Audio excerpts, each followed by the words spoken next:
I would imagine that whenever parents send their children off to school, it has to be a whirlwind of emotions. You know, they're about to send us out into a world that we basically know nothing about, but they've lived it.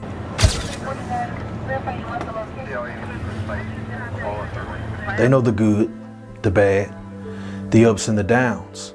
You see, it's one thing to receive a call home because your child is lacking in studies, perhaps not performing well in class. It's a completely different thing to receive a call due to tragic circumstances. Tragic circumstances like this next case. May 13th, 1998. The world would make way for Ashanti, Billy. She was born into a family in which both her parents were in the army. With the parents both having a military background, Ashanti would move around a lot growing up. The family would stay in Germany, Alabama, Texas, New York, before finally settling in Maryland, where Ashanti would ultimately finish her studies. On her father's side, she had 6 siblings. However, on her mother's side, she only had 1. Yes, the parents did in fact separate. However, they maintained a healthy co-parenting relationship. Ashanti is described as cheerful. She's an energetic person. She's also driven. Upon graduation in the year of 2017, Ashanti would be accepted to the Art Institute of Virginia. This art school would be located in Virginia Beach. She had just moved there. She got an apartment, she had roommates, and everything was working out well. She had a boyfriend, and she also had dreams. She had dreams of one day owning her own bakery. Like her mother and father, Ashanti too aspired to be in the military. However, she was diagnosed with epilepsy, so she couldn't be accepted. But being the loving and caring person that she was, she decided that she was going to give back to the military community one way or another. She decided to obtain a job working on a military base. She would be working at Joint Base Little Creek Fort Story. Here she would be an assistant manager at a Blimpie submarine shop. She enjoyed working on this naval base, and she quickly garnered associates. People said that she was cheery, she was kind, she was hardworking, and no one had anything bad to say about her. September 18th, 2017, Ashanti Billy would be scheduled for work at 5 a.m. Now, I know that's kind of early to be a submarine shop. However, being the hardworking person that she was, she had volunteered to come in early that day just so she could clean up. The restaurant was due for an inspection, so she just came to clean. Ashanti Billy never makes it to this shift. Now, she was scheduled at 5 a.m. However, there was a co-worker scheduled to come in at 8 a.m. So the co-worker gets there and she realizes that Ashanti isn't there. She waits around a few minutes and then she decides to call the phone. But when she calls the phone, Ashanti isn't the one who answers. It's answered by an unidentified male. He was actually at work that morning. He did construction, and he said that he looked inside of a garbage can near the construction site, and that's where he found the phone. He said that he looked in the garbage and noticed that the phone looked brand new. So that looked odd. He says he pulled it out of the garbage so that he could get it back to the proper owner. After the co-worker made the call, they really took it lightly. You know, it's not out of the ordinary. People lose their phones all the time, and someone else answering saying that someone lost it kind of sounds feasible, so you're not really going to home in on that too much. So the co-worker goes about her day. Ashanti Billy never shows up to that shift that morning. However, she was also due to be in class that day, but she doesn't make it there either. Little by little, people begin to try and contact her. Friends, family, her boyfriend. No one can seem to get in touch with her. Obviously, she doesn't even have her phone. So the parents decide to report her missing. Ashanti's parents have now made the drive from Maryland to Virginia Beach. And when they get there, there's still no sign of her, and her car is missing. So the police put a bolo out on a 2004 cream-colored Mini Cooper. 5 days later, To be on the lookout would pay off. They would spot the car in the 9500 block of Lakeshore Drive that's located in Norfolk. A witness on the scene would give their testimony to police. They said that the car had been there for a few days. They didn't really think much of it. They just kind of went about their day. So the car is hauled off for processing. Once the car is analyzed, a few items are found in the back seat. A Blimpie's work shirt, a pair of dark-colored jeans, and one shoe. Now, this shoe was located inside of the jeans, so that tells a story on its own. That kind of lets us know that the jeans and the shoes were taken off at the same time. But to make matters worse, the pants were actually filthy. They looked as if they had been tossed around inside of the dirt. Upon further inspection, they would also find dirt and mud underneath the car, which basically details that the car was driven off-road. With this alarming new information, the FBI would join the case, along with NCIS.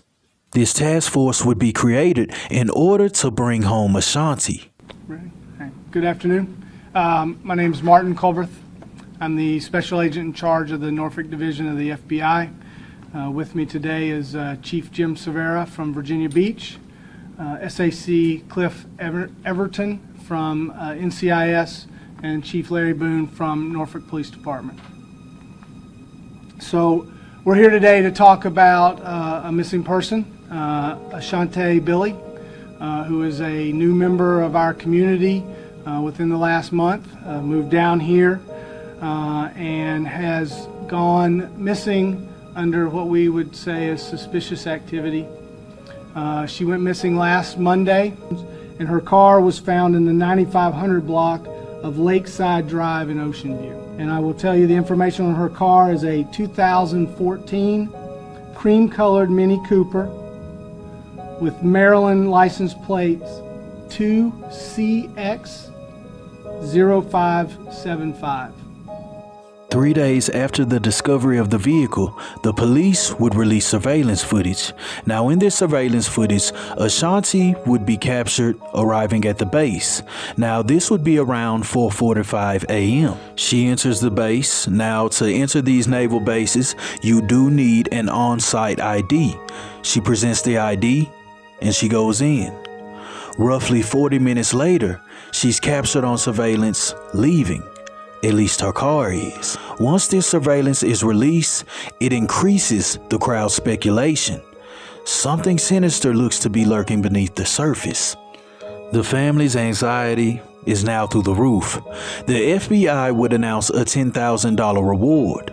On top of that, Blimpies would actually match that and add $10,000 of their own, bringing the reward to a total of $20,000 in regards to the whereabouts of Ashanti Billy. $20,000 is a whole lot of money. That's enough money to make the quietest person talk. But even with all the money on the table, no tips come in, no leads. The police are basically in the dark at this point. The family is highly upset, so upset that the mother has to turn to social media and make pleas for the safe return of her daughter. Everyone, please, I'm begging of everybody, please pray for my baby. Please. Please pray for Ashanti Billy, my daughter, my baby. She's my everything. Please pray for her. Bring my baby home today. Everyone, please share. Anyone you know, just help me bring my baby Ashanti home. Please. The family is heartbroken. The boyfriend misses his girlfriend. The friends are longing to hang out, but Ashanti still hasn't came forth. The 2004 cream-colored Mini Cooper has now been processed and analyzed thoroughly, but the car yielded nothing but a partial fingerprint. Whoever took the car took their time and wiped it clean. September 29th, 2017. Landscapers would be working behind a church located in Charlotte, North Carolina. While working, One of the workers would actually spot something odd inside of tall grass. Upon further inspection, he realized it was a human body. So he contacts the police. And when the police arrive on the scene, they find the body of a young female. The pants were missing from the victim. Her undergarments were located near her head. She was lying on top of a plastic sheet with a single plastic glove nearby. At first glance, no physical trauma is noted. So at this point, they don't even know how the victim perished. That body would later be identified as 19-year-old Ashanti Billy. A law enforcement source close to the investigation tells it on your side a body found in Charlotte this morning is 19-year-old Ashanti Billy. The FBI, who is leading the investigation into Ashanti's disappearance, is not confirming the body is Billy. The body was found behind a church in Charlotte, North Carolina. The FBI says there has been no positive identification yet. The family released a statement saying they have been made aware of a body found, but ask for prayers for it not to be Ashanti. The retrieval of her remains kicks this investigation into overdrive, so the police start back over. They begin to interview co-workers over, friends over, family over, because at this point, everyone's highly upset and no one knows what happened. The police would be interviewing one of her co-workers, and the co-worker would say that there was a creepy guy that used to come in all the time and harass Ashanti. She said that they saw this guy almost every day, so much that they thought that he worked at the laundromat next door. However, he wasn't employed there. He was just a creepy guy who liked hanging out in the restaurant, harassing these women. The FBI would make notation that Ashanti Billy was approached by this man on several occasions. The girls give the description of this guy. He's a black male. He's creepy. He was kind of on the medium side build, so the police, they know who to look for. They are able to easily track him down on surveillance, so they home in on him and they begin reviewing his activity. Upon reviewing his footage from the 27th and the 28th of September, it became apparent that this guy was homeless. He was basically just walking around on base, going in and out of buildings, sleeping in buildings, and they reviewed footage for days and he's normally there. The day after the body of Ashanti was discovered, he's seen on surveillance camera leaving the base. This guy would be identified as Eric Brown. The police now have a person of interest, so they go to track down Eric Brown in order to question him about Ashanti. Only they don't have to go too far because he was already in jail on unrelated charges. So they get down to the station and interrogate this guy. He basically says that he doesn't know what they're talking about. He has nothing to do with the disappearance of Ashanti, and they need to leave him alone. Without enough evidence, they're basically stuck at this point. There is nothing that the police can do. They need to obtain more evidence or find another suspect. So that's what they do. They keep him at the top of the priority list and continue to investigate the case. 2 weeks has now passed since the discovery of Ashanti's body, and the family would be forced to bury her without answers, without justice. October 27th, 2017. After weeks of combing through footage, tracking down leads, the police would finally catch a big break. They would catch Ashanti's car at an intersection. The car would be observed parking, and then someone gets out of the car and throws something away. They released this footage in hopes of identifying the person on surveillance. 13 News Now has obtained exclusive video that shows a suspicious person in action shortly after Ashanti and her Mini Cooper went missing. As a man is on the move behind the wheel of a Mini Cooper, he makes a stop along the way. And it just so happens he stops in front of a home with a surveillance camera. Their surveillance actually pays off. A witness would come forward and say, "I know that guy. I used to work with him. We did construction together." Eric Brown was known to be a day laborer, so he picked up odd jobs here and there. And during the summer, Both of them were actually working on the Blimpie's restaurant. He says that he is 1,000% sure that the guy in the surveillance is Eric Brown. He says he knows this because of the build and the way that the guy walked. With this newfound information, the police now have enough to obtain a search warrant. Now, Eric Brown was homeless, so he doesn't have a house to search. However, he did own a cell phone, so they confiscated it. Inside of his phone, they would find that on September 19th, one day after the disappearance of Ashanti, Eric Brown was making some weird Google searches. He was Googling around about Ashanti Billy's case. But not only was he Googling around about this case, it looks like he was trying to stay ahead because he was searching things like police looking for man who murdered woman, etc. He was trying to make sure he was in the clear. But if the Google searches wasn't enough, after running his background, they would find out that Ashanti's body was actually discovered 300 yards away from his childhood home. The evidence is now stacking against him, but there's about to be more added. Upon the discovery of Ashanti's body, they would analyze the clothes, and on the clothes would lie the DNA of none other than Eric Brown. Then, on November 7th of 2017, Eric Brown would be formally charged with the kidnapping and murder of Ashanti Billy.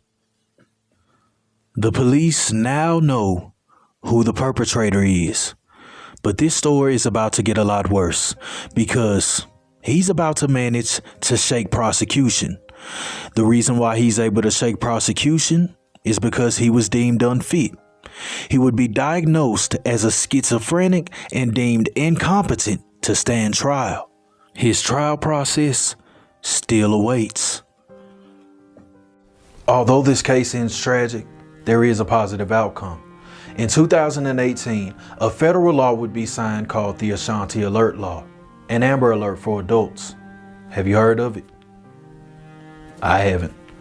And after research, I realized that I hadn't heard of it because of the lack of funding that was going to the project. You know, they've recently begun to run it out because they've received donations, etc., and the funding is getting there, but they still need more help. This is a system that needs to be adopted by all 50 states.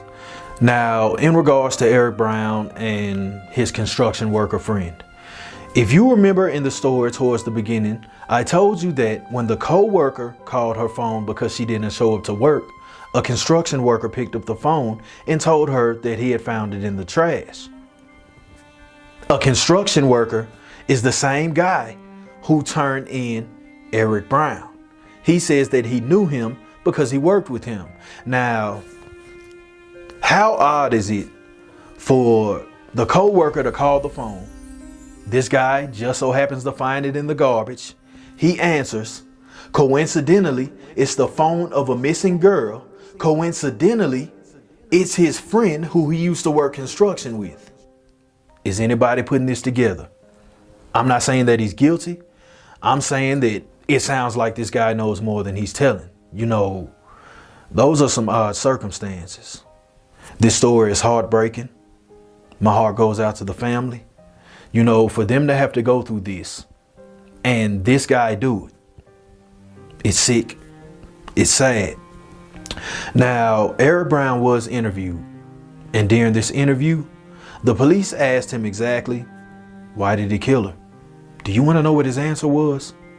He told the police that the reason why he took her life is because black women are gold diggers, and he had a strong dislike for them. So, it's a hell of a motive, isn't it? The story of Ashanti Billy is tragic. It's a very sad outcome. Stay safe out here, people. Be very vigilant. Be mindful of your surroundings. Pay close attention. If you're a female out there and you often travel alone, please use these tips. Make sure that someone always knows where you're at and exactly where you're going. Be vigilant. Before you step out of your car, take a good look around your surroundings. And I mean all around. When you get out of your car, If you can, be talking to someone on the phone or FaceTiming. You know, I understand it. You have to go to work, school, you have things to do. But your safety always comes first. Ashanti was just going to work. Just a normal day. And Eric Brown decided to act out. And she ended up losing her life. Rest in peace, Ashanti Billy. Thank you for being a light for others.